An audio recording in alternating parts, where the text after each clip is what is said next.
Millions of people around the world, I'm literally both not surprised and outraged by the news. Reported death of Aleksey Navalny. He bravely stood up to the corruption, the violence, and all the bad things that the Putin government was doing. In response, Putin had him poisoned, he had him arrested, he had him prosecuted for fabricated crimes, he sentenced him to prison, he was held in isolation. Even all that didn't stop him from calling out Putin's lies. Even in prison, he was a powerful voice for the truth, which is kind of amazing when you think about it. And he could have lived safely in exile after the assassination attempt on him in 2020, which nearly killed him, I might add. But he was traveling outside the country at the time. Instead, he returned to Russia. Knowing he'd likely be imprisoned or even killed if he continued his work. But he did it anyway, because he believed so deeply in his country, in Russia. Reports of his death, if they're true, and I have no reason to believe they're not, Russian authorities are going to tell their own story. But make no mistake, Putin is responsible for Navalny's death. Putin is responsible. What has happened to Navalny is yet more proof of Putin's brutality. No one should be fooled, not in Russia, not at home, not anywhere in the world.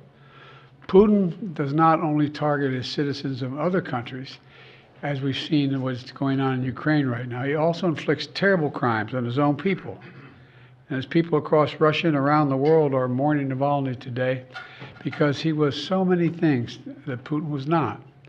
He was brave, he was principled, he was dedicated to building a Russia where the rule of law existed and where it applied to everybody. Navalny believed in that Russia. He knew it was a cause worth fighting for, and obviously even dying for. This tragedy reminds us of the stakes of this moment.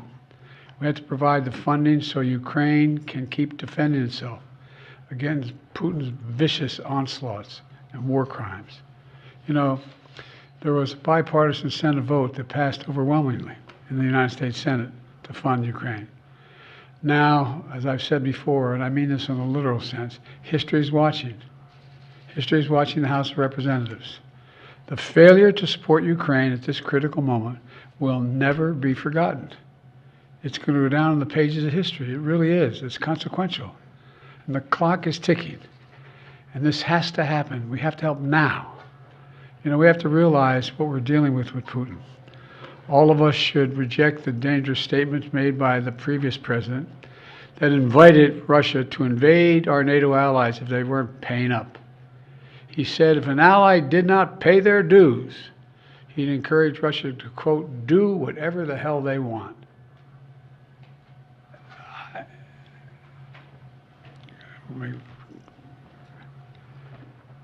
I guess I should clear my mind here a little bit and not say what I'm really thinking, but let me be clear. This is an outrageous thing for a president to say. I can't fathom. From Truman on, they're rolling over in their graves hearing this. As long as I'm president, America stands by our sacred commitment to our NATO allies, as they have stood by their commitments to us repeatedly. Putin and the whole world should know, if any adversary were to attack us, our NATO allies would back us. And if Putin were to attack a NATO ally, the United States will defend every inch of NATO territory.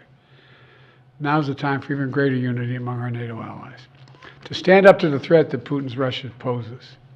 You know, I send my deepest condolences to Alexei's staff and supporters. We're going to continue his work despite this loss, despite all of Putin's desperate attempts to stamp out the opposition, and most of all to his family, especially to his wife, his daughter, and his son, who've already sacrificed so much for their family and a shared dream for a better future for Russia. So I just want to say God bless Aleksey Navalny.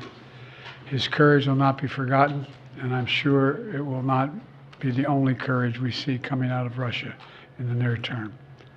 Thank you. I'll be happy to take a couple questions. Sir, first, was this an assassination? The answer is we don't know exactly what happened, but there is no doubt that the death of Navalny was the consequence of something that Putin and his thugs did. And to be clear, you warned Vladimir Putin when you were in Geneva of devastating consequences if Navalny died in Russian custody. What consequences should he and Russia face? That was 3 years ago. In the meantime, they faced a hell of a lot of consequences. They've lost and/or had wounded over 350,000 Russian soldiers. They've made them in a position where they've been subjected to great sanctions across the board, and we're contemplating what else could be done. But what we were talking about at the time, there were no actions being taken against Russia. And look, all that's transpired since then. Can you say whether you're looking at increasing sanctions on Russia right now? We're looking at a whole number of options. That's all I'll say right now. Is there anything you can do to get ammunition to the Ukrainians without a supplemental from Congress? No, but it's about time they step up, don't you think? Instead of going on a 2-week vacation. 2 weeks! They're walking away. 2 weeks! What are they thinking? My God, this is bizarre.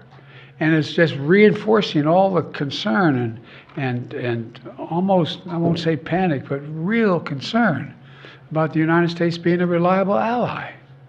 This is outrageous.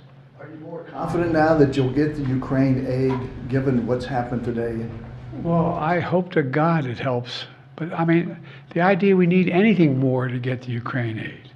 I mean, this is in light of a former president's statement that saying Russia, if they haven't paid their dues to us, go get them. Come on, what are these guys doing? What are they doing? Sir, how concerned are you about the anti-satellite capability that Russia is developing, and what is your administration planning to do in response? First of all, there is no nuclear threat to the people of America or anywhere else in the world with what Russia is doing at the moment, number one. Number two, anything that they're doing or they will do relates to satellites and space and damaging those satellites potentially. Number three, there is no evidence that they have made a decision to go forward with doing anything in space either. So what we found out, there was a capacity to launch a system into space that could theoretically do something that was damaging. Hadn't happened yet, and my hope is it will not. Thank you all. Thank you, Mr. President. I'll take one more. Thank you, Mr. President. Switching gears for a moment, have the Israelis presented a credible evacuation plan for the nearly 1.5 million displaced Palestinians sheltering in Rafah? And what would the consequences be for Israel if they move ahead with a full-scale ground invasion without clear measures to protect civilians there? Well, first of all, I've had extensive conversations with the Prime Minister of Israel over the last several days, almost an hour each. And I've made the case, and I feel very strongly about it, that there has to be a temporary ceasefire to get the prisoners out, to get the hostages out. And that is underway. I'm still hopeful that that can be done. And in the meantime, I don't anticipate, I'm hoping that the Israelis will not make any massive land invasion in the meantime. So it's my expectation that's not going to happen. There has to be a ceasefire temporarily to get those hostages. And by the way, we're in a situation where there are American hostages. American citizens are being held hostage. It's not just Israelis, it's American hostages as well. And, my hope and expectation is that we'll get this hostage deal, we'll bring the Americans home, and the deal is being negotiated now, and we're going to see where it takes us. An FBI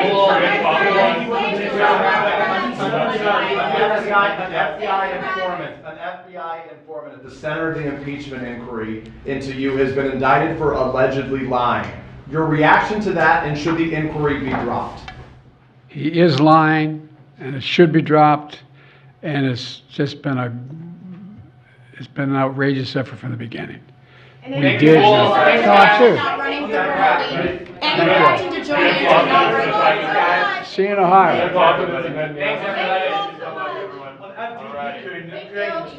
Thanks, Paul.